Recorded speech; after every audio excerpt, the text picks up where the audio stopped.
what could be the first sound of a Mars quake.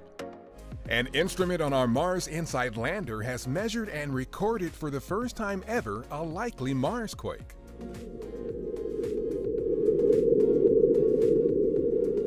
The faint seismic signal detected by the lander's Seismic Experiment for Interior Structure instrument was recorded on April 6th. It is the first recorded trembling that appears to have come from inside the planet, as opposed to being caused by wind and other forces above the surface. Scientists still are examining the data to determine the exact cause of the signal. The InSight mission is studying the deep interior of Mars to learn more about how it and other rocky worlds, including Earth and the Moon, formed.